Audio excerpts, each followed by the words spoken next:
अब हम हिंदी के टॉप 15 मोस्ट क्वेश्चन को देखेंगे जो आ चुके हैं। पहला क्वेश्चन है, तुलसीदास हैं मतलब किसके लेखक हैं? तुलसीदास लेखक हैं, तो इनमें से जो ये रचनाएं लिखी हैं तो कौन सी रचना जो है तुलसीदास जी की है? तो यह है विनय पत्रिका। ठीक है, वेरी इंपॉर्टेंट है। तो एक क्वेश्चन आ चुका है, तुलसीदास की रचना आई है, तो आपको तुलसीदास, सूरदास और जो भी आपके सिलेबस में कहा जाए कि हिंदी सब्जेक्ट में जितने भी कवि हों उनकी रचनाएं जरूर आप याद करके जाइए, क्योंकि क्वेश्चन आया है तो श्योर है फिर से आएगा। ठीक ना। दूसरा क्वेश्चन है, नीरज किस कवि का उपनाम है? तो जितने भी आप कवि परिचय, लेखक परिचय पढ़े हैं तो उनके बारे में पूरी डिटेल आप कलेक्ट कर लें। इसका जो करेक्ट आंसर होगा वो जगन्नाथ दास होगा। ठीक ना, ये पद्म विभूषण से भी सम्मानित हुए हैं। अगला क्वेश्चन, क्वेश्चन नंबर 3 है, निम्नलिखित में से शुद्ध शुद्ध शब्द का चयन करना है। मतलब शुद्ध अशुद्ध भी पूछा जाएगा, तो आप जो भी हिंदी पढ़ रहे हैं बच्चे, उनको शुद्ध बिल्कुल हिंदी पढ़ के जाना अच्छे से, ध्यान से। ठीक ना। तो इसका करेक्ट आंसर होगा परीक्षा। ठीक ना, परीक्षा इस प्रकार से लिखेंगे। अपराजिता, अपराजिता शब्द में उपसर्ग है क्वेश्चन नंबर 4 में, तो उपसर्ग हमेशा कहाँ लगता है? पहले। ठीक ना, उपसर्ग कहाँ लगता है? पहले। तो यहाँ सबसे पहले देखिए, पराजिता, पराजिता को अलग करेंगे तो बचेगा सिर्फ आ, तो इसका करेक्ट आंसर होगा सी। ठीक है, तो उपसर्ग आया है मतलब प्रत्यय श्योर है कि उपसर्ग प्रत्यय से क्वेश्चन आएंगे, तो इनको आप पढ़ के जाएं। क्वेश्चन नंबर 8, ठन ठन गोपाल का अर्थ, यानी मुहावरा आया है, तो मुहावरा भी आपको पढ़ना पड़ेगा। ठीक ना। तो इसका अर्थ होगा धनहीन होना, मतलब जब किसी व्यक्ति के पास एक भी पैसे नहीं बचते तो हो जाते हैं ठन ठन गोपाल। ठीक ना। राजपुत्र में समास है, तो इसका करेक्ट आंसर जो होगा तत्पुरुष समास, क्योंकि इसका जो समास विग्रह होगा राजा का पुत्र होगा। ठीक ना। तो समास से क्वेश्चन आया है, तो जरूरी नहीं कि अगली बार भी तत्पुरुष से आएगा, हो सकता है क्वेश्चन चेंज हो जाए, तो आप पढ़ के जाएं। ठीक ना। द्विगु, द्वंद्व, गर्भधारय, सभी समास को आप अच्छे डिटेल से पढ़ें। हाँ, अगर समझ में नहीं आता तो आप बताएं, तो मैं आपके लिए समास का अलग से लेक्चर बनाऊंगा। ठीक ना। चलिए क्वेश्चन नंबर 10 देखते हैं। कवींद्र शब्द का संधि विच्छेद है।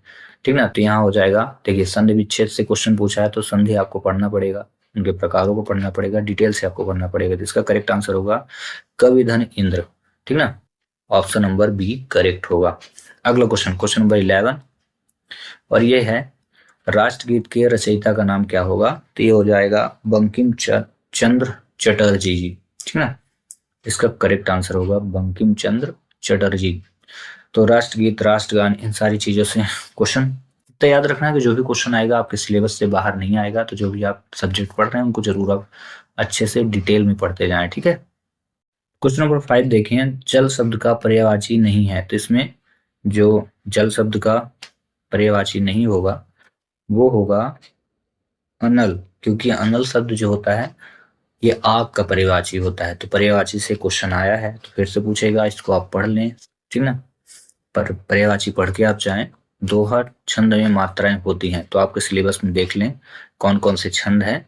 ठीक ना, तो आपको छंद जरूर पढ़ के जाना है। तो इसमें इसका जो करेक्ट आंसर होगा ए, 13 और 11 की यति से 24 मात्राएं होती हैं। ठीक ना, दोहा छंद में। क्वेश्चन नंबर 7, प्रकृति का सुकुमार कवि किसे कहा गया है? तो इनको सुमित्रानंद पंत जी को कहा गया है। ठीक ना, तो कवि, लेखक परिचय, इनके बारे में आपको अच्छे से डिटेल्स पढ़ाई कर लेना है। ठीक है। सब कुछ जानने वाला के लिए शब्द क्या होगा? तो इसको बोलेंगे सर्वज्ञ। वन वर्ड सब्स्टिट्यूशन, मतलब एक वाक्य, एक शब्द में जो आते हैं सेंटेंस, उससे भी कुछ क्वेश्चन आएंगे, तो आप हिंदी को आप डिटेल से पढ़ते जाएं।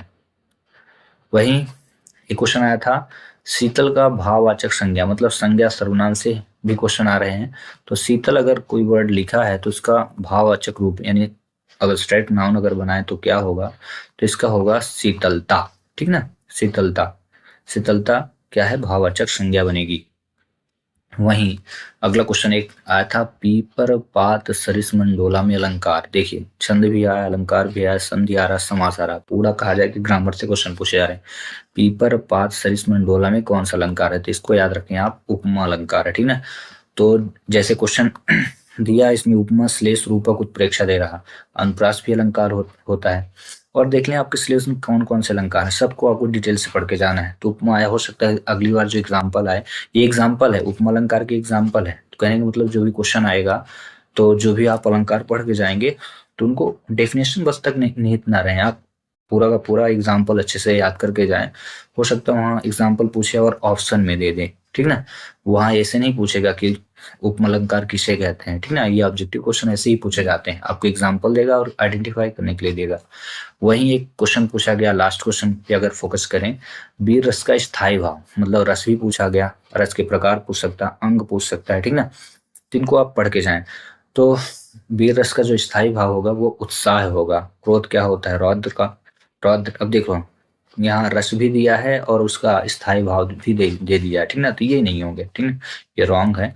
वीर रस का स्थायी भाव उत्साह होता है। अलंकार, छंद, रस, ठीक ना, सब चीजें आप अच्छे से पढ़ें। इसमें जितने भी क्वेश्चन थे, एक दो क्वेश्चन को छोड़ के पूरी की पूरी ग्रामर ही आई थी, तो आपको ग्रामर की पढ़ाई अच्छे से करके जाना है, ठीक है। चलिए क्वेश्चन है और इनको देखें कैसे सॉल्व करेंगे इंग्लिश के जो एक्सेलेंसी स्कूल, मॉडल स्कूल के पेपर में आने वाले हैं।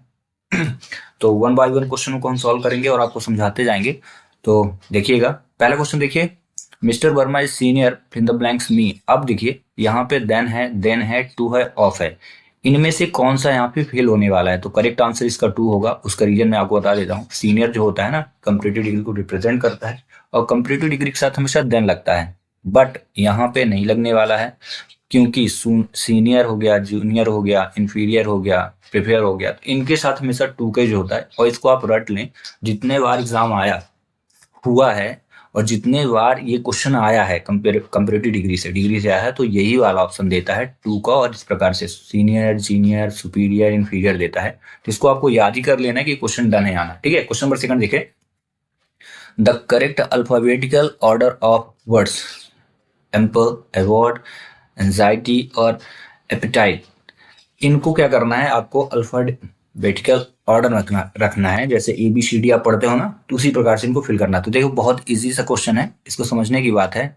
आपको ABCDEFGHIJKLMN, इस प्रकार से पूरे लेटर को आपको माइंड में सेट कर लेना है, उस प्रकार फिर उसके बाद इनको सेट करना है, ठीक है। तो देखिए सबसे पहले क्या आता है, ए आता है, तो ए वाला देख लीजिए। तो ए तो सभी में लिखा है, देखो यहाँ भी है, यहाँ भी है, सभी में ए लिखा। तो ये श्योर नहीं हो रहा कि कौन सा शुरू में आएगा, ठीक है। इसके बाद हम बी देखते हैं, तो बी किस में है, तो बी देखे तो सेकंड वाले में बी है, बाकी में नहीं है ना। तो ये श्योर हो गया कि ए के बाद बी, यानी पहला वर्ड जो आने वाला वो कौन सा होगा, ये। तो इसको हमने फर्स्ट नंबर पे डाल दिया, ए बी हो गया, ठीक है। इसके बाद सी देखते हैं, ए बी के बाद किसी में सी है क्या, नहीं है। अब सी के बाद क्या नहीं है क्या क्या लेटर, तो यम है और इसमें यन है और ये पी है। तो देखो यहाँ पे एम और एन, पी तो बाद में आएगा, MNOPQR, ठीक है। तो अब यम पहले आएगा फिर एन, तो यम वाला कौन सा है देख लो, ए के बाद एन, तो ये सेकंड हो गया, ठीक है। और थर्ड में क्या हो जाएगा, ये। तो बचा क्या, ये लास्ट जो वर्ड होगा ये आने वाला। तो देखते हैं इसमें कौन सा ऑप्शन मैच कर रहा है। पहला ये होगा, फिर एम, फिर एन, हाँ ठीक है ये। तो इसका करेक्ट आंसर सी होगा, ठीक है। तो इसको अच्छे से आपको समझ लेना है कि ABCD का जो सीरीज है लेटर की, उसी प्रकार से इसको सेट करना है, ठीक ना। क्वेश्चन नंबर हम थर्ड देखते हैं। चलिए क्वेश्चन नंबर थर्ड क्या है, डिवाइड दीज स्वीट्स, ठीक है। इन जो मिठाइयाँ दी गई हैं इनको आपको बांटना है, ठीक है। ऑल द स्टूडेंट्स, अब ये जो क्वेश्चन आया है ये प्रीपोजिशन से आया है, ठीक है। तो अगर बच्चों आपसे प्रीपोजिशन या पार्ट ऑफ स्पीच नहीं बन रही है, तो आपसे ग्रामर के क्वेश्चन नहीं बनने वाले हैं, ठीक ना। तो इनको आपको अच्छे से पढ़ना है। Preposition, divide these sweets all the students, तो इसमें आएगा अमंग। पहले तो जान लो करेक्ट आंसर क्या होगा, अमंग आएगा, ठीक ना। अब ये जान लो क्यों आएगा, तो अमंग का यूज क्या किया जाता है, मोर देन 2 पर्सन, मतलब 2 से अधिक जब व्यक्तियों के बीच कोई चीजें बांटी जाती है तो अमंग का यूज करते हैं, ठीक है। मीन्स की अगर बात करें तो दोनों का सेम है, इसलिए यहाँ क्या आने वाला है, अमंग। तो याद रखें, अगला हो सकता है पेपर इस बार हो तो ये आ जाए, बिटवीन आ जाए। इसका प्रयोग करते हैं तब जब दो लोगों के बीच में कोई चीजें बांटे, जैसे राजू एंड श्यामू, राजू एंड श्यामू कर दें, राजू एंड रामू कर दें, ठीक ना। और लिख दें कि divide these sweets Ramu and Shyamu, उसके पहले फिल द ब्लैंक्स, तो क्या होगा, बिटवीन रामू एंड श्यामू, ठीक ना। तो 2 पर्सन के बीच बिटवीन का यूज करते हैं और मोर देन 2 पर्सन के बीच क्या होगा, अमंग का। तो करेक्ट आंसर आपका अमंग होगा। चलिए फोर्थ क्वेश्चन देखते हैं, find out the odd one from following. इनमें से आपको पता करना कि इनमें से कौन सा अलग है, तो इसका हो जाएगा चेयर, क्योंकि बच्चों इंक, बॉटल और पेन ये स्टूडेंट की लाइफ है, ये सारी चीजें आप अपने बैग में रख के चलते हैं ना, इनके बिना तो आप अधूरे हैं। ये आपका ऑप्शन ऑड है, बाहर है इन ऑप्शन में से, ठीक ना। कुर्सी तो आप बैग में तो नहीं रख सकते हो, ठीक ना। चलिए क्वेश्चन नंबर 5 देखते हैं, the opposite of include. Opposite का मतलब होता है उल्टा, और इंक्लूड का मतलब होता है समाविष्ट करना यानी एकत्रित करना। तो क्या होगा, एक्सक्लूड यानी अलग कर देना, ठीक ना। तो ये हो गया। अब हम क्वेश्चन नंबर करते हैं 6। तो चलिए क्वेश्चन नंबर 6 देखते हैं, my brother is fill the blanks SDO. तो जब इसको हम पढ़ रहे थे तो इसका उच्चारण क्या है, ए से आया एसडीओ, और ए क्या कहलाता है, स्वर कहलाता है। क्या है, स्वर, और स्वर के पहले एन का प्रयोग करते हैं, ठीक ना, ए एन, ठीक है।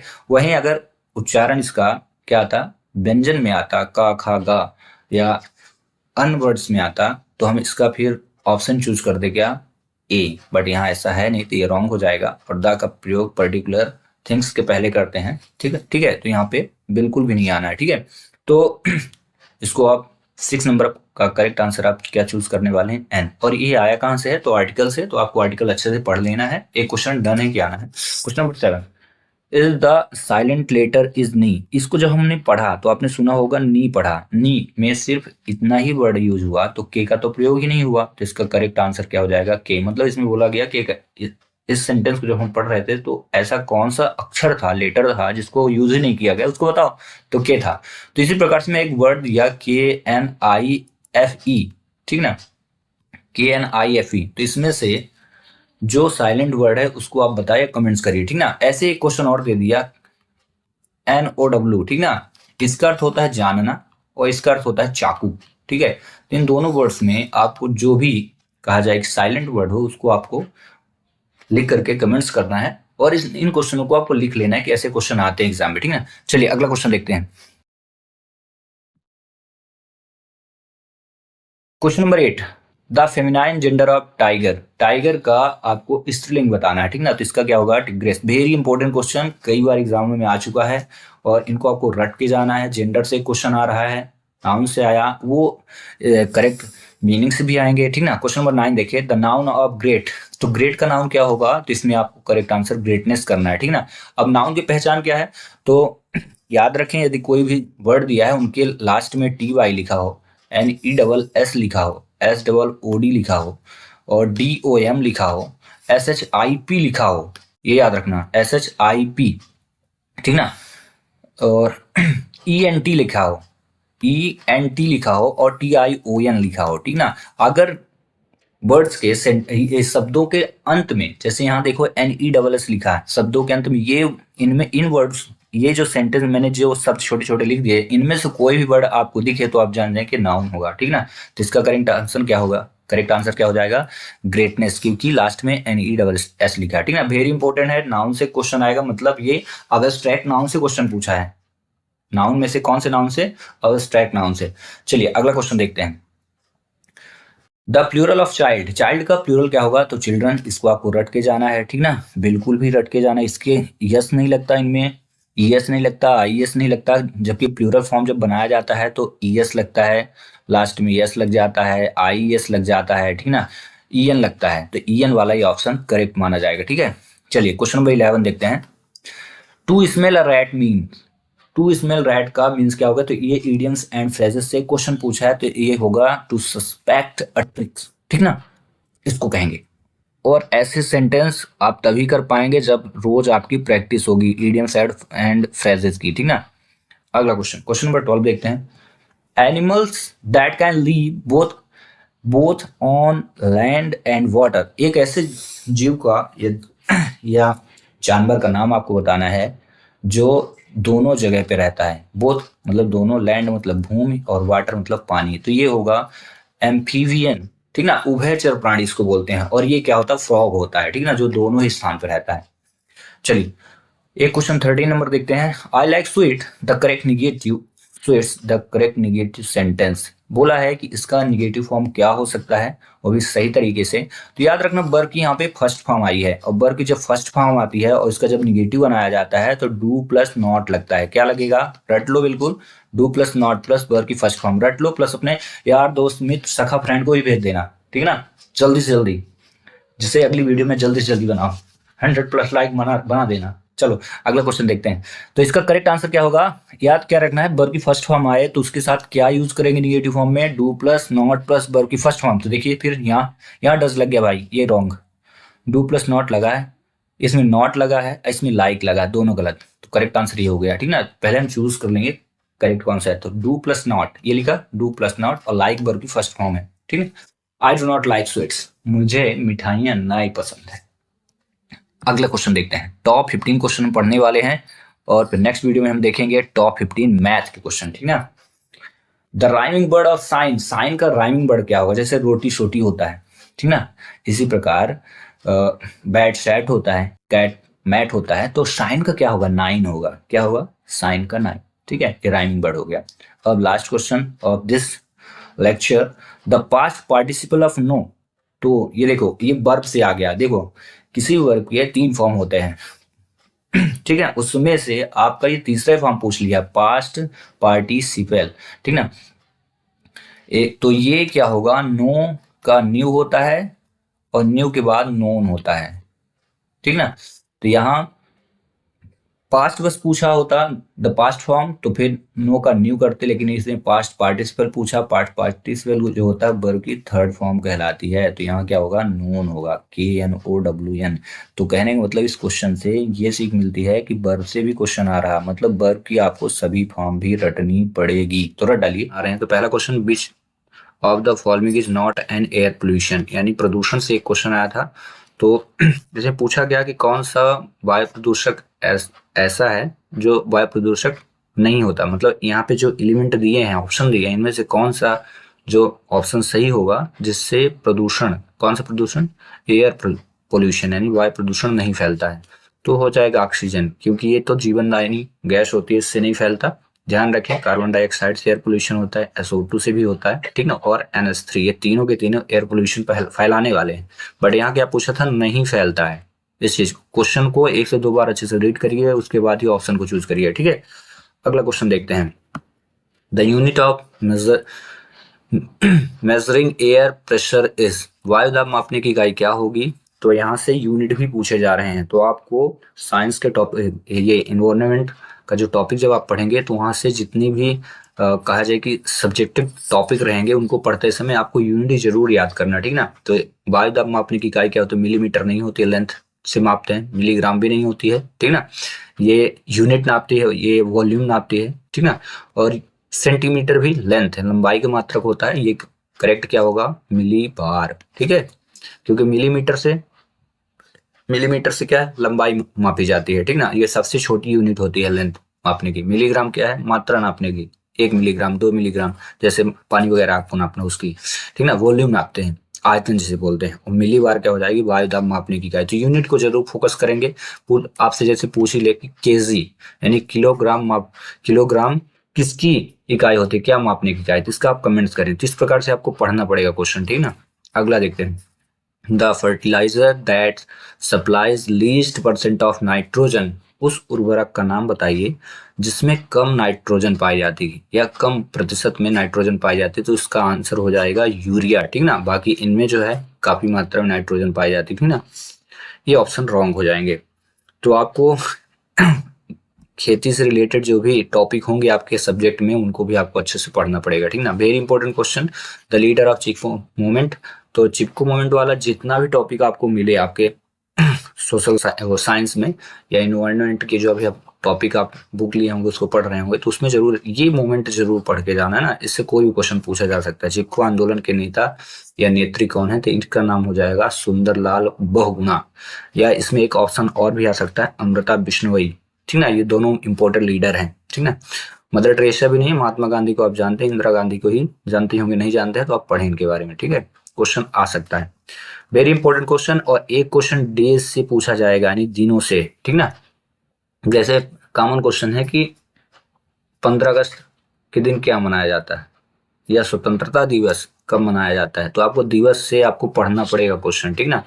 इसलिए आप बुक खरीद लें, एक ल्यूसेंट की बुक आती है जिसमें दिवस के बारे में पूरे टॉपिक दिए होते हैं, या ऐसे 10-20 रुपए की, या फिर एक काम और कर सकते हैं, आप कैलेंडर ओपन करें, कैलेंडर में आप देखेंगे तो कैलेंडर में भी दिवस दिए रहते हैं और उनके बारे में लिखा होता है कि इस दिन ये मनाया जाता है, तो वहां से भी आप याद कर सकते हैं, ठीक है। अगर आपके पास सोर्स ऑफ इनकम कम है तो आप बहुत 200-300 किताब ना खरीद करके इतना टॉपिक याद करने के लिए आप सिर्फ कैलेंडर पे ऑब्जर्वेशन करें, आपको दिया होगा। तो इसका जैसे लिखा है, world environment day is celebrated on, विश्व पर्यावरण दिवस तो कब मनाया जाता है, 5 जून को मनाया जाता है, ठीक ना।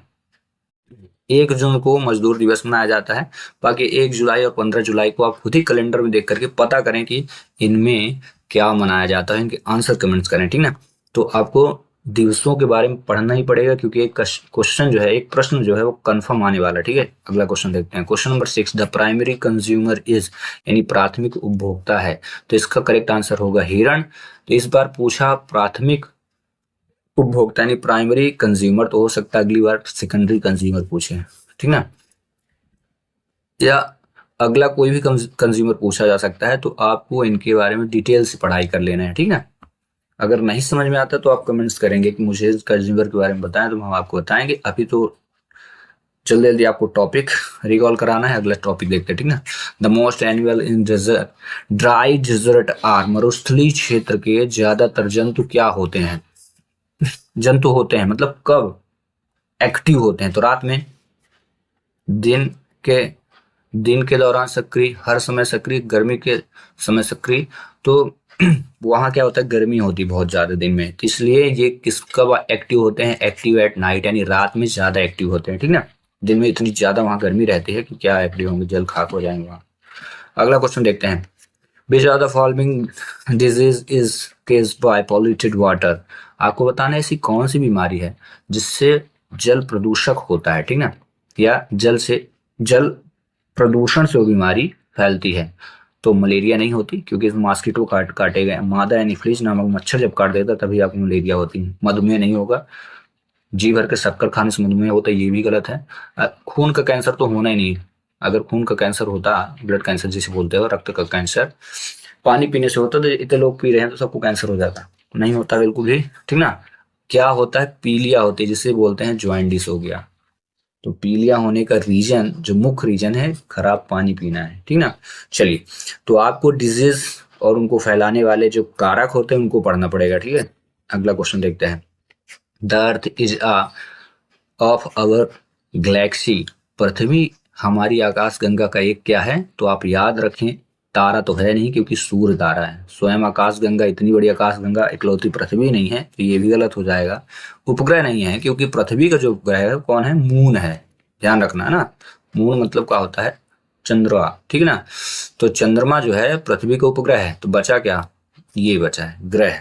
ग्रह क्या हो जाएगी, पृथ्वी क्या हो जाएगा, आकाश गंगा का एक ग्रह होगा, ठीक है। तो आपको प्लेनेट से पढ़ना पड़ेगा, यानी उपग्रह, ग्रह, तारा, ये सारी टॉपिक अच्छे से पढ़ने पड़ेंगे, इनसे क्वेश्चन आ रहे हैं, ठीक है। अगला क्वेश्चन देखते हैं, the main source of salt water is, यानी लवणीय जल का प्रमुख स्रोत क्या है, ठीक ना। तो ये हो जाएगा समुद्र, क्योंकि समुद्र से ही नमक मिलता है, ठीक ना। कुआं नहीं होगा, नदी नहीं होगा, और ये तो 100% नहीं होने वाला, ठीक ना। अगला क्वेश्चन देखते हैं, the climate of equatorial is, भूमध्य रेखीय जलवायु होती है, तो कैसी होती है, तो ये याद रखें, बोथ होती है, गर्म और आर्द्र दोनों होगी, ये सभी रॉन्ग हो जाएंगे, ठीक ना। याद रखें, हॉट एंड ह्यूमिड दोनों होती है, ठीक ना। क्वेश्चन नंबर 11,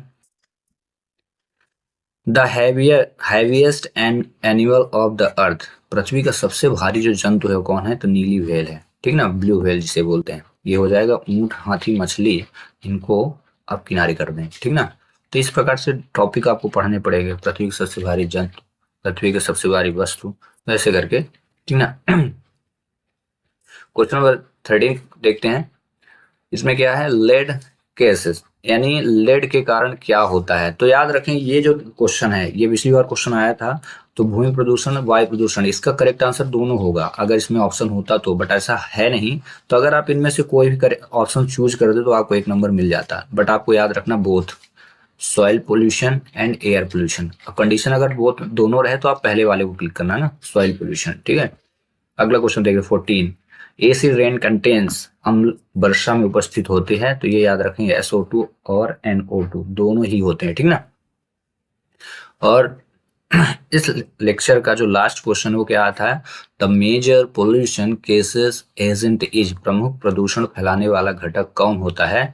तो याद रखें, जानवर कभी भी ज्यादा प्रदूषण नहीं फैलाते। हाइड्रोजन गैस क्या फैलाएगी, जब हाइड्रोजन गैस मनुष्यों के द्वारा चालू की जाएगी तब ना। तो सबसे बड़ा जो दुष्ट प्राणी है वो मनुष्य ही है, मतलब आप ही हैं, हम ही हैं जो सबसे ज्यादा प्रदूषण फैलाते हैं। ठीक ना, तो इस दुष्ट प्राणी को याद रखें। ठीक ना, अन्य चीजों में आप क्लिक ना ही करना है। पहला है which animal is called ship of desert, यानी किस प्राणी को मरुस्थल का जहाज कहा जाता है। इसका करेक्ट आंसर हो जाएगा ऊंट। ठीक ना, इनको आप काट देना। दूसरा है rusting in iron is an example of, लोहे में जंग लगना किस परिवर्तन का उदाहरण। तो इससे क्वेश्चन श्योर है, फिर से आएगा। तो ये जो करेक्ट आंसर होगा रासायनिक परिवर्तन का। ठीक ना, रासायनिक परिवर्तन में क्या होता है कि एक बार कोई चीजें अगर दूसरा रूप धारण कर ली तो दोबारा उस रूप में मतलब इंटरचेंज नहीं होती।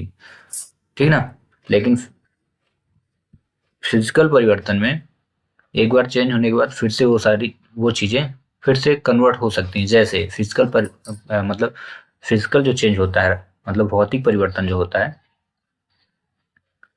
इसमें देखिए एक एग्जांपल लेते हैं। जल वाष्प में कन्वर्ट हो जाता है।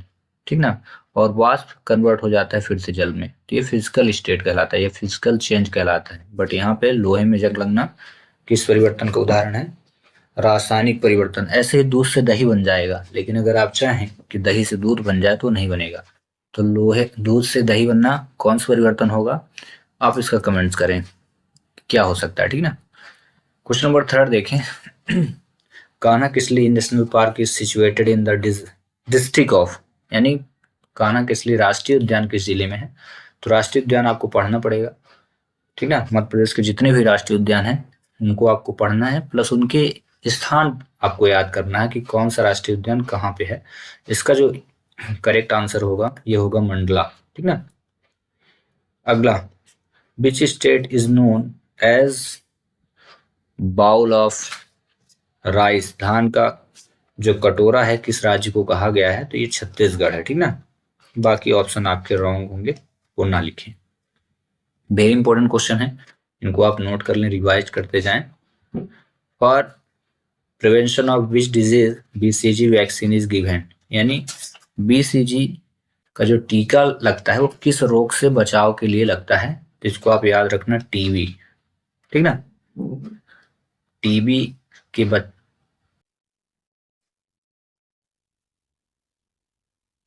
टीबी के बचाव के लिए कौन सा टीका लगता है, BCG। यदि कोई व्यक्ति टीबी से ग्रसित है तब भी BCG लगेगा, या कि उससे बचाव के लिए, मतलब ये टीका अगर लग गया है तो व्यक्ति को टीबी नहीं होगी। ठीक है, तो आपको जितने भी टीके होते हैं उनके बारे में भी आपको स्टडी करना पड़ेगा। अगला क्वेश्चन देखें, question number 6। The only hill station in Madhya Pradesh is, Madhya Pradesh में एकमात्र हिल स्टेशन कौन सा है। इन ऑप्शनों में हिल स्टेशन तो बहुत सारे हैं। ठीक है ना, बट यहाँ पे क्या हो जाएगा, पचमढ़ी। ठीक ना, हिल स्टेशन मध्य प्रदेश का फेमस हिल स्टेशन है, इसको आप याद रखें, Pachmarhi. Question number 7, the age decided for voting age, मताधिकार के लिए निर्धारित आयु क्या है। तो 18 वर्ष। जो भी बच्चे 18 वर्ष उम्र कंप्लीट कर लेंगे वो वोट देने के अधिकारी हो जाएंगे। ठीक ना। Question number 8, children's day is celebrated on, यानी बाल दिवस कब मनाया जाता है। तो आपको दिवस वगैरह पढ़ना पड़ेगा। इसका करेक्ट आंसर होगा 14 नवंबर। 2 अक्टूबर गांधी जयंती मनाई जाती है। 25 दिसंबर की अगर बात करें तो क्या होता है, क्रिसमस डे। और वहीं 5 जून को पर्यावरण दिवस। बट यहाँ पे बाल दिवस पूछा है तो क्या हो जाएगा, option A correct. Jabalpur city is situated on bank beach river. Bank मतलब होता है तट या किनारा। तो पूछा गया कि जबलपुर जो शहर है किस नदी के किनारे है। तो आपको ये भी पढ़ना पड़ेगा कि कौन सा शहर किस नदी के किनारे है। रीवा जो शहर है किस नदी के किनारे, इस प्रकार से भी क्वेश्चन पूछे जा सकते हैं। तो जबलपुर शहर किस नदी किनारे? नर्मदा, ठीक ना। गंगा, धसान, बेतवा तीनों ही रॉन्ग होंगे। वही अगला क्वेश्चन देखें, द खरीफ क्रॉस हार्वेस्टेड इन, यानी खरीफ की जो फसल है उसकी कटाई कब होती है? तो जनरल सा क्वेश्चन है, खरीफ और रबी दो ही फसलें होती हैं, होती तो और है, ज्यादा भी फसल होती है, बट ये सबसे ज्यादा क्वेश्चन जिन टॉपिक से पूछा जाता है यहीं से पूछते हैं, तो इसका करेक्ट आंसर हो जाएगा अक्टूबर से नवंबर। वैसे अगर इसमें ऑप्शन होता सितंबर से अक्टूबर तो ज्यादा सही होता, बट यहाँ ऑप्शन है नहीं, इसलिए करेक्ट आंसर हो जाएगा क्या? अक्टूबर से नवंबर, ठीक है। वहीं क्वेश्चन नंबर 11 देखें हम, in which game the term googly is, यानी खेल से भी क्वेश्चन पूछा जाएगा कि किस खेल में गूगली शब्द का प्रयोग किया गया है। तो थोड़ी सी इन्फॉर्मेशन आपको खेल की भी रखनी पड़ेगी, तो इसका करेक्ट आंसर हो जाएगा क्रिकेट, ठीक ना। क्रिकेट में गूगली शब्द का प्रयोग किया जाता है, लेग स्पिनर जो होते हैं, स्विंग कराते हैं उनसे। वहीं question number 12, the capital of Kerala, मतलब आपको सभी राज्यों की राजधानी रटनी पड़ेगी, वहां से क्वेश्चन आएगा केरल की राजधानी क्या है? तो ये है तिरुवनंतपुरम, ठीक ना।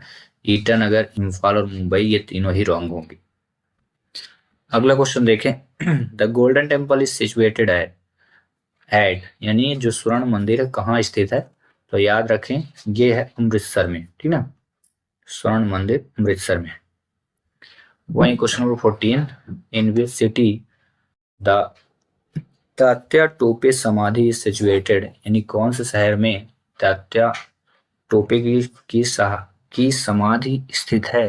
तो इसको आप याद रखेंगे शिवपुरी में। ग्वालियर, झांसी और उज्जैन इसके रॉन्ग ऑप्शन होंगे। और last question of this lecture, which state done not touch the border of Madhya Pradesh? इसको याद रखिएगा छगऊ महाराज, छगऊ महाराज। इससे आपको याद रहेगा कि मध्य प्रदेश के बॉर्डर में कौन कौन से जो राज्य हैं वो हैं। तो छगऊ महाराज मतलब हो गया 5 हैं। पहला हो जाएगा छत्तीसगढ़, ये रहेगा। ग मतलब हो जाएगा गुजरात, मध्य प्रदेश के बॉर्डर में है। पू का मतलब हो जाएगा उत्तर प्रदेश, और मा मतलब महाराष्ट्र, और कितने हो गए? महाराज, और राज मतलब हो जाएगा राजस्थान, ठीक ना। ये है महाराष्ट्र में, ये महा तक रहेगा।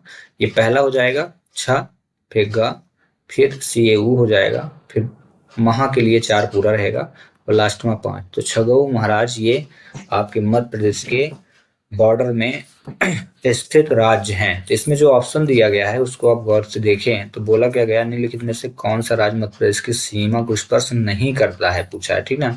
छगऊ महाराज में महाराष्ट्र आता है, छत्तीसगढ़ भी आता है, उत्तर प्रदेश भी आता है। एकलौता ऑप्शन जो है उत्तराखंड, इसका ऑप्शन करेक्ट माना जाएगा, मतलब ये जो है आपके मध्य प्रदेश के बॉर्डर में स्थित नहीं है। तो करेक्ट आंसर इसको क्या लिखेंगे आप? उत्तराखंड, ठीक है। इस प्रकार 15 जो मोस्ट क्वेश्चन आपके जीके के करवाने थे हुए कंप्लीट। जो पहला क्वेश्चन है, द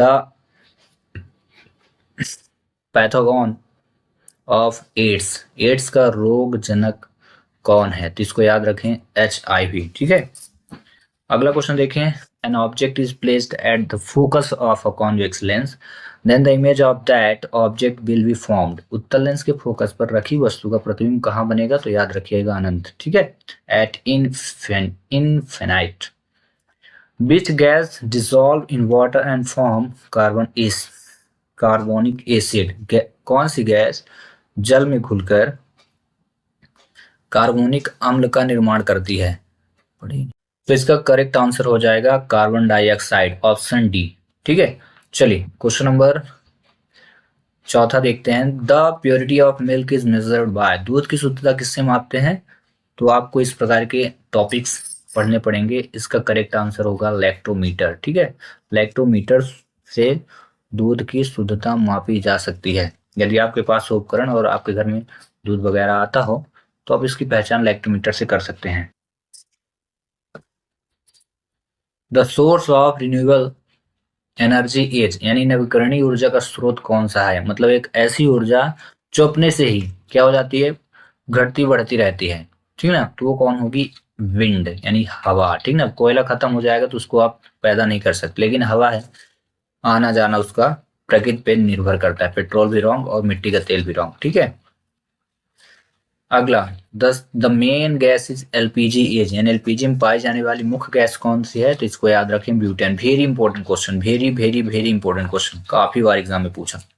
ठीक है, in which part atmosphere the ozone layer is formed, यानी ओजोन परत वायुमंडल के किस भाग में पाई जाती है, तो इसको याद रखिएगा आप, सप्तम मंडल। ठीक ना, तो ये जितने भी मंडल है ना, इनको आपको अच्छे से पढ़ना है। ठीक ना, क्षोभ मंडल जैसे इसी में सबसे ज्यादा वर्षा वगैरह जितनी भी होती हैं, मौसम की जितनी घटनाएं होती हैं, क्षोभ मंडल पे ही होती हैं। ठीक ना, मध्य मंडल, बाह्य मंडल, बाह्य मंडल मतलब लास्ट वाला जो लेयर होता है उसे बाह्य मंडल बोलते हैं।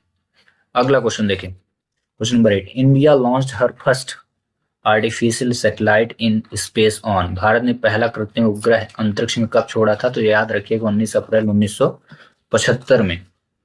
अगला क्वेश्चन देखो, barometer is discovered by, barometer की खोज की थी, तो यहाँ पे ऑप्शन नहीं है तो हम पास्कल को रखेंगे, जबकि यहाँ पे जिन्होंने की थी इसकी खोज वो ऑप्शन यहाँ से नहीं है। ठीक ना, ये रॉन्ग भी माना जा सकता है क्वेश्चन, बट ऑप्शन के अकॉर्डिंग एक करेक्ट आंसर हो जाएगा pascal.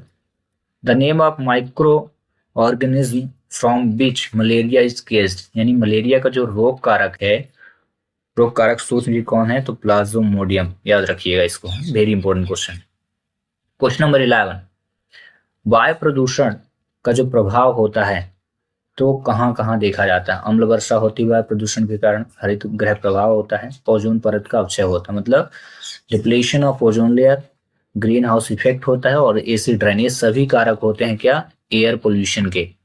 Question number 12, very important question, और ये 11 चैप्टर की फिजिक्स में इसका रोल काफी ज्यादा, ऑब्जेक्टिव क्वेश्चन हमेशा बनता रहता है। एक प्रकाश वर्ष का मान क्या होगा, the value of 1 light year, तो ये करेक्ट आंसर होगा 9.4608 इंटू 10 की पावर 12 मीटर। ठीक ना, ये बताओ 12th फिजिक्स से क्वेश्चन आ गया आपके इसमें।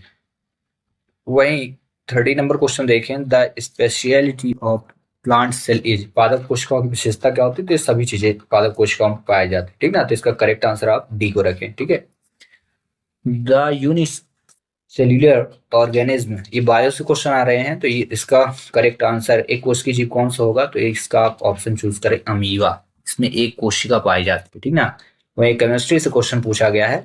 ठीक ना, the formula of calcium carbonate, calcium का पहले आप साइन देख लो, सी ए होता है, और कार्बोनेट का जो साइन होता है, जो कार्बोनेट को सिंबल से प्रेजेंट करेंगे CO3। ठीक ना, इसका सिंबल से आप तुरंत फार्मूले को आइडेंटिफाई करेंगे। कैल्शियम का फार्मूला सिंबल क्या है, Ca। ठीक है, तो यहाँ पे अगर ऑप्शन में देखें तो Na लिखा है, ये सोडियम का गलत हुआ है, Zn जिंक है, ये भी गलत हो गया। अब दोनों में ऑप्शन में Ca लिखा है, तो ये SO4 को सल्फेट बोलते हैं, तो ये रॉन्ग हुआ, तो कार्बोनेट ये हो गया CaCO3। इस प्रकार से भी आप पढ़ सकते हैं। ठीक है ना, अगला क्वेश्चन देखिए, तो आपको जितने भी एलिमेंट होते हैं उनके आप सिंबल याद कर लो, है ना, तो उससे आप जल्दी चूज कर लें, क्योंकि ऑप्शन जो होते हैं बहुत इजी से देते हैं। Which of the following omni virus, निम्नलिखित में से कौन सर्वाहारी है, मतलब सब कुछ खा लेता है, वो व्यक्ति एक ही है, वो मनुष्य है।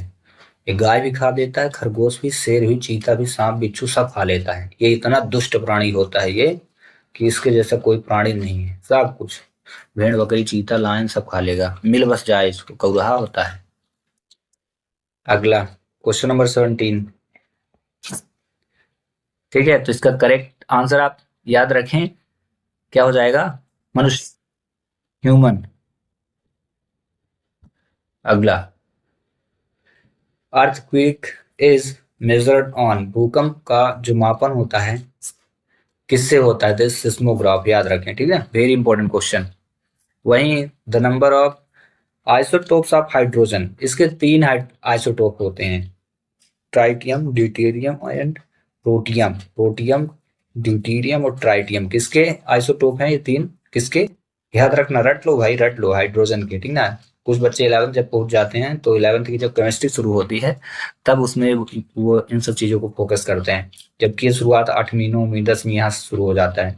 तो हाइड्रोजन के समस्थानिकों की जो संख्या वो कितनी है, 3 है। कौन कौन से, प्रोटियम, ट्राइटियम, ड्यूटेरियम। ठीक है, अगला, in ecosystem plants are called, परितंत्र में पौधे क्या कहलाते हैं? तो इनको बोलते हैं उत्पादक, प्रोड्यूस। ठीक है,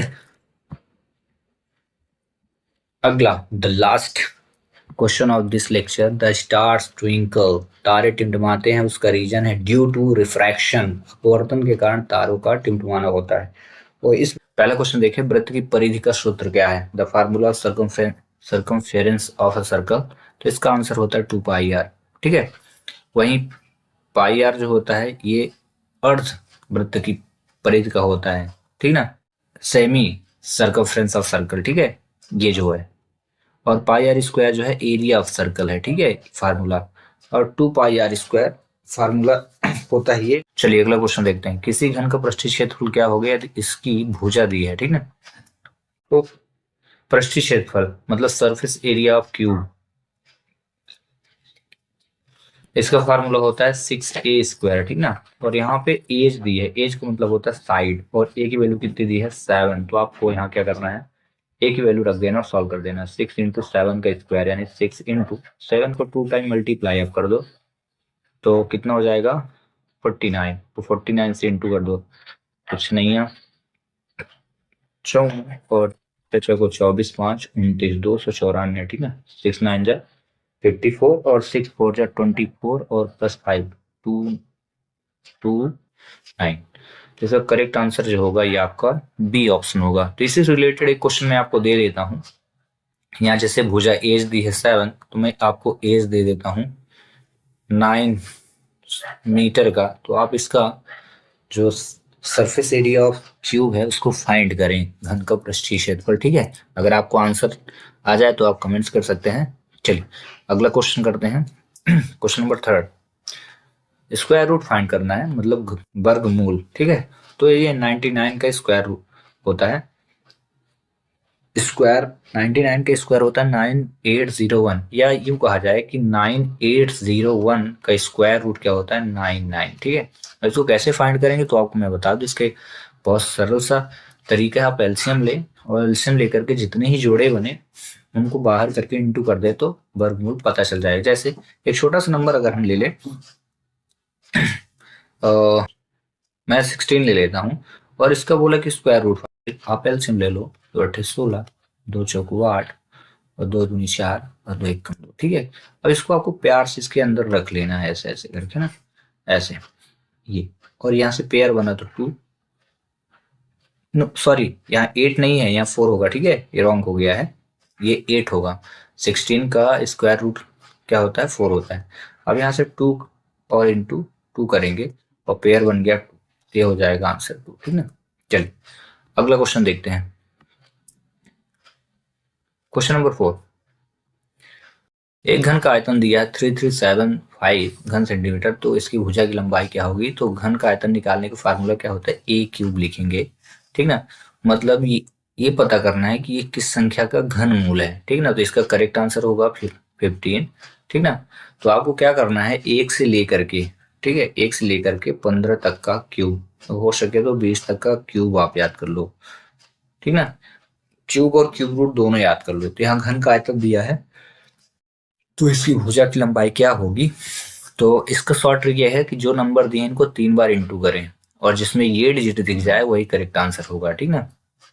तो यहाँ जब हम 15 का 3 टाइम मल्टीप्लाई करेंगे तो ये 3375 आएगा, ठीक ना। वहीं 13 का मल्टीप्लाई करेंगे तो अदर नंबर आएगा 17 का, ठीक ना, और 21 का, ठीक ना।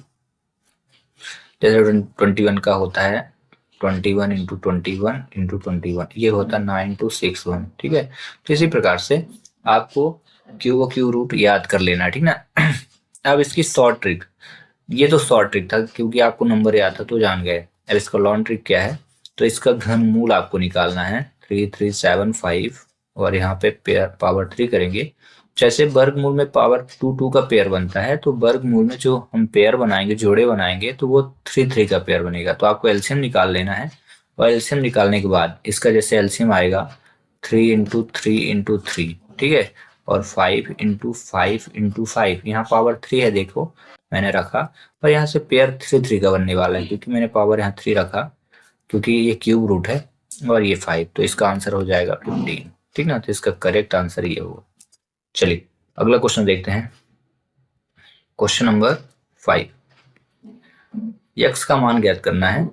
यदि आपके पास 3x + 2 = 11 हो तो इसमें क्या, सिंपली ये चैप्टर 2 से आया, NCERT क्लास 8th के। तो यहाँ पे ऐसे आप लिखो, नंबर को आप पहले नंबर के पास ले जाओ, तो 11 - 2 हुआ, 3x = 9 हुआ, तो x = क्या हो जाएगा, 9 में आप 2 का डिवाइड करेंगे, 9 में 2 नहीं 3 है ये, तो x = क्या हो जाएगा 3। तो इसका करेक्ट आंसर क्या होने वाला है 3। तो इसी से रिलेटेड ये क्वेश्चन मैं आपको दे देता हूँ, 4 = ठीक है, और यहाँ पे मैंने 10 दे दिया, तो आपको पता करना है कि x की वैल्यू क्या होगी। चलिए आप सॉल्व करें, और इसका आंसर जितना जल्दी हो सके आप कमेंट्स करें। इससे एक फायदा आपको है कि प्रैक्टिस करेंगे तो आपसे क्वेश्चन, जो ये क्वेश्चन आ चुके हैं, इनके सोल्यूशन आपको आने लगेंगे। अगला क्वेश्चन देखते हैं।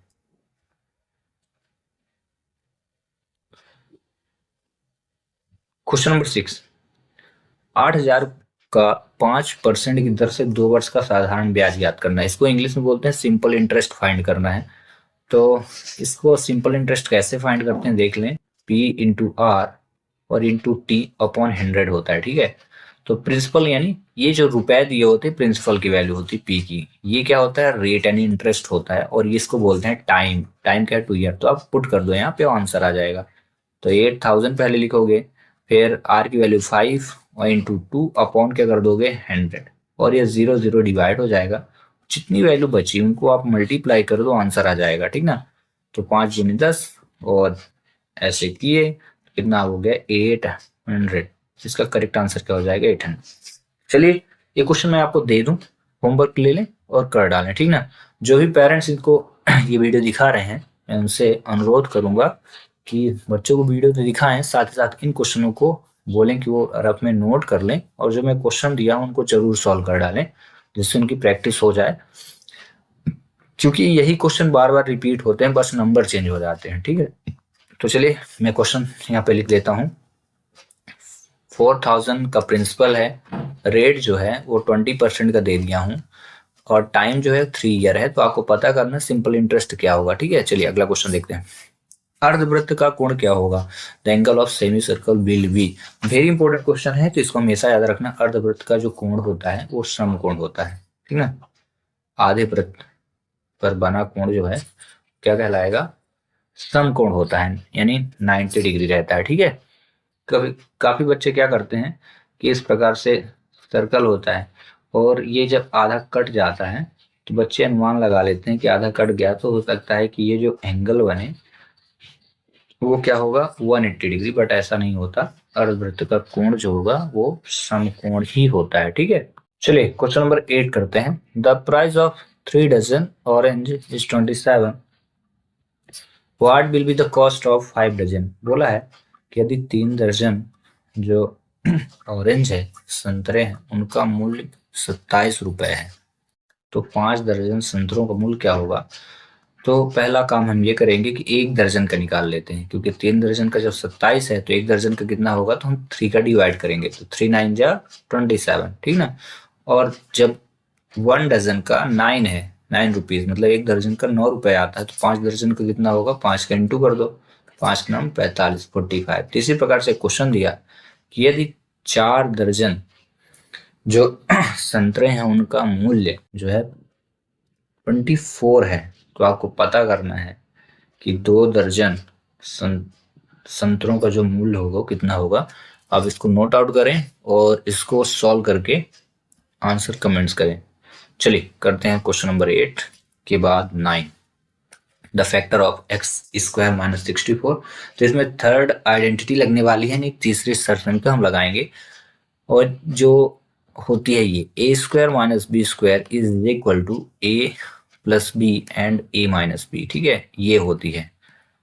तो यहाँ a² क्या है, x², तो x² हो गया। रही बात b² की, तो 64 किसी ना किसी नंबर के स्क्वायर है। देखिए क्वेश्चन में स्क्वायर काफी ज्यादा पूछ रहा है, तो आपको square, cube, square root, cube root, इन पे ज्यादा फोकस करना, ठीक ना। तो 64 किस नंबर का स्क्वायर होता है, 8 का। 8 का जब 2 टाइम मल्टीप्लाई करते हैं, ठीक है, 8 इंटू 8 तो कितना आता है 64, इसलिए हम यहाँ पे क्या रखने वाले हैं 8 का स्क्वायर रख दिए। तो देखिए एक्स स्क्वायर माइनस 8 स्क्वायर, तो ए की वैल्यू अगर हम देखें तो क्या हो जाएगी एक्स, ठीक है, ए की वैल्यू एक्स हो जाएगी, तो बी की वैल्यू क्या होने वाली है 8 होने वाली, ठीक है। इतना याद रखना, तो यहाँ पे रख दो एक्स प्लस 8 एक बार, और यहाँ पे रख दो एक्स माइनस 8। तो इस प्रकार से अगर ऑप्शन में हो तो सही हो जाएगा, तो एक बार प्लस एक बार माइनस देखेंगे तो ये प्लस प्लस दोनों रॉन्ग हो गए, माइनस माइनस दोनों ये भी रॉन्ग हो गया, तो करेक्ट आंसर तो सी होगा, ठीक है। और इस प्रकार एक क्वेश्चन का क्वेश्चन नंबर 9 जो है ये भी होगा सॉल्व। क्वेश्चन नंबर 10 देखते हैं। The smallest 2 digit prime number is, पूछा जा रहा है कि सबसे छोटी जो अभाज्य संख्या है वो कौन सी होगी, वही 2 अंकों की, ठीक है। तो 2 अंकों की जो शुरुआत होती है वो 10 से होती है, 10 11 12 13 14 15 ऐसे चलती है। अभाज्य संख्याएं मतलब प्राइम नंबर उन्हें कहते हैं जो सेल्फ से डिवाइड हो, जैसे 1 को 1 डिवाइड करेगा, 2 को 2 ही डिवाइड करेगा, 3 को 3 ही डिवाइड करेगा, 5 को 5 ही डिवाइड करेगा, तो ये क्या कहलाती हैं प्राइम नंबर होते हैं, ठीक ना। लेकिन ये 1 डिजिट की हैं, इनमें 1 1 नंबर है, और यहाँ पूछा 2, तो यहाँ सबसे स्मॉलेस्ट क्या होगा 10, तो 2 नंबर से डिवाइड होता है 2 और 5 से, तो ये नहीं, ये कंपोजिट नंबर है, ठीक है। यहाँ क्या हो जाएगा करेक्ट आंसर 13 होगा। अगर 13 नहीं 11 होगा, 13 दूसरे नंबर पे आएगा, फर्स्ट नंबर पे क्या आएगा सबसे छोटी बोला तो 11 होगा। आई होप कि आपको समझ में आ गया होगा। तो चलिए मैं आपसे एक क्वेश्चन पूछता हूँ कि यहाँ एक अंक पूछ लिया, एक अंक की सबसे छोटी नहीं सबसे बड़ी, मैं क्या पूछा हूँ एक अंक की सबसे बड़ी अभाज्य संख्या, ठीक ना, the smallest 1 digit prime number क्या होगा। चलिए देखते हैं कितने इंटेलिजेंट है, आपको इसका क्वेश्चन का आंसर कमेंट्स करना है।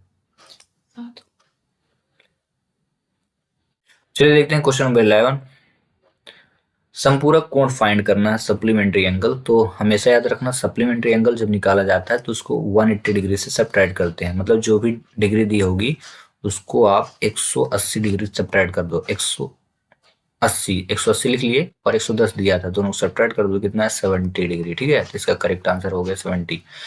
वहीं अगर कॉम्प्लीमेंट्री एंगल बोलेगा, कॉम्प्लीमेंट्री एंगल फाइंड करने के लिए तो जो भी एंगल बोलेगा उसको किससे सब्ट्रैक्ट करोगे 90 डिग्री से, ठीक है। तो आपको बताना है 20 डिग्री का कॉम्प्लीमेंट्री एंगल, कॉम्प्लीमेंट्री एंगल को कहते हैं पूरक कोण। पूरक कोण क्या होगा, तो याद रखना पूरक कोण जब फाइंड करने को बोलेगा तो 90 से सब्ट्रैक्ट करना है, और संपूरक बोलेगा तो किससे 180 से, ठीक है, इसको रट लो। चलिए आप इसका आंसर कमेंट्स करें। क्वेश्चन नंबर 12 देखते हैं।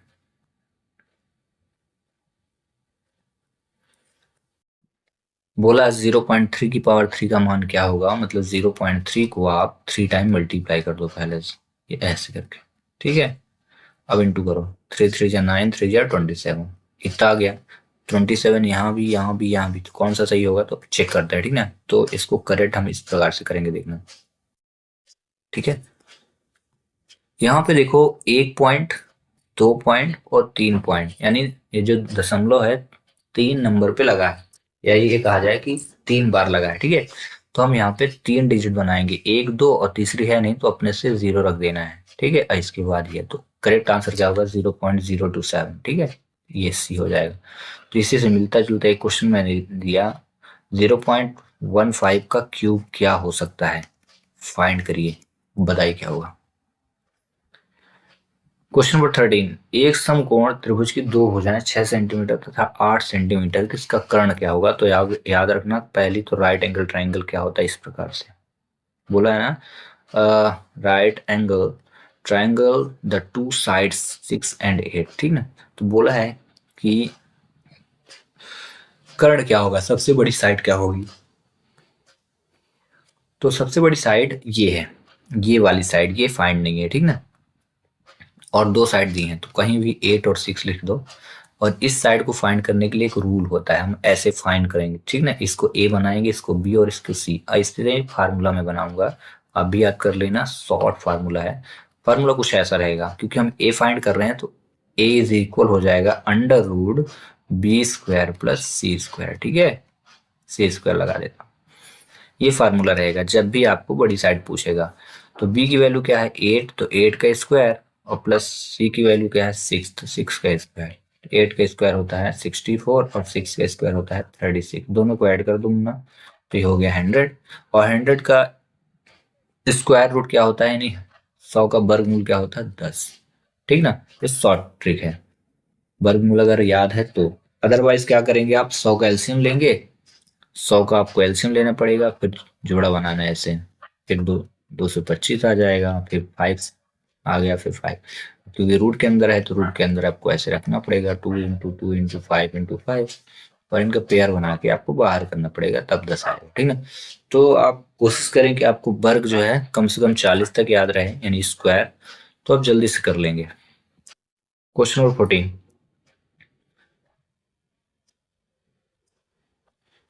दिए गए चित्र में त्रिभुज ABC is an equilateral triangle, centre of the circle B S 60 degree दिया है। ठीक ना, तो आपको फाइंड करना है what will be angle B O C. ठीक है, बी ए सी दिया है, बोला बी ओ सी की वैल्यू क्या होगी, तो हमेशा याद रखना जो सेंटर होता है ना, बाहर वाले एंगल से 2 टाइम्स होता है। मतलब हम ऐसे लिखेंगे B O C is equal to 2 into angle A B C. ठीक ना, इस प्रकार लिखेंगे, यानी जितना डिग्री दिया ना उसमें 2 का इंटू कर दो, बस आंसर आ गया 120 डिग्री।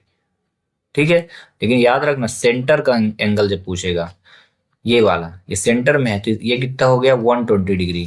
अगर बाहर वाला पूछता तो फिर क्या हो जाता, हाफ हो जाता। ठीक ना, आधा। तो करेक्ट आंसर क्या हो जाएगा 120 डिग्री। और इस लेक्चर का लास्ट क्वेश्चन हम करने वाले हैं 15 क्वेश्चन, तो उसके तीनों कोण उपयोग क्या होता है, तो 180 डिग्री होता है। इसी प्रकार से अब इसको फाइंड भी करने के एक फार्मूला होता है। ठीक ना, n-2 × 100 क्या होता है, वो 100 नहीं, n-2 × 180 डिग्री। कोई भी साइड दी गई हो और उनका एंगल कितना होगा, तो इस फार्मूले से आप पता कर लेंगे। जैसे बोला ट्राइंगल का, बोला ना त्रिभुज के तीनों कोणों का कितना होता है, तो हम यहाँ रखेंगे n की वैल्यू 1 हो सकती है, 2 हो सकती है, 3 हो सकती है, 4 हो सकती है, 5 हो सकती है। ठीक है, इस प्रकार से। तो n की वैल्यू 3 है, तो 3 - 2 आप करोगे, इंटू 180 करोगे, तो क्या हो जाएगा 1 इंटू 180, तो कितना है 180 डिग्री। ठीक है, इसलिए आया। ऐसे ही 4 साइड का अगर निकालना हो तो कितनी डिग्री होगा, तो n की वैल्यू 4, 4 - 2, 4 - 2 क्योंकि फार्मूला है n-2, इंटू 180 करेंगे, तो हो गया 2 × 180, तो कितना हुआ 18×2 = 36, यानी 360। मतलब चार भुजा यानी चतुर्भुज के सभी कोणों का क्या होता है 360। तो चलिए मैं आपसे एक क्वेश्चन पूछता हूँ कि पांच भुज यानी पेंटागन, पंचभुज, ठीक ना, the sum of angle of pentagon क्या होगा। पेंटागन आपको बताना है कि पेंटागन के सभी साइडों का योग क्या होगा। इस आंसर को आप कमेंट्स करें। मिलते हैं नेक्स्ट वीडियो में। Thanks for watching.